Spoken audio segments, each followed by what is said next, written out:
মালদাতে বিপদসীমার ওপর দিয়ে বইছে গঙ্গা। বন্যা ও ভাঙনের জেরে নদীর তীরবর্তী এলাকার মানুষেরা আতঙ্কে রয়েছে। তার পাশাপাশি জল বাড়ার জন্য অন্যত্র জিনিসপত্র সরিয়ে নিয়ে যাচ্ছেন।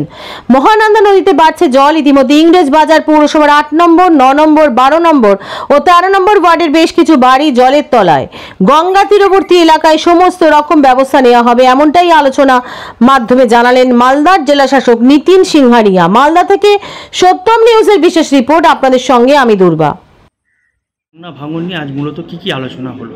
আমাদের ব্যাংক ইরোশন এবং ফ্লাড প্রিপেয়ারনেস মিটিং ছিল, এবং যেখানে বিভিন্ন লাইন ডিপার্টমেন্টস, আমাদের কনসার্ন বিডিওস, জনপ্রতিনিধি, তার সাথে সাথে বিভিন্ন ফেরিঘাটের যারা লেসি আছে তাদেরকেও ডাকা হয়েছিল। সবাইকে অ্যাওয়্যার করা হয়েছে নিজের দায়িত্বর ক্ষেত্রে, এবং বিশেষ করে যেখানে ভাঙন এলাকা সেখানে মানুষকে যত ধরনের পরিষেবা আমরা দিতে পারি যদি শিফটিংয়ের প্রয়োজন হয়।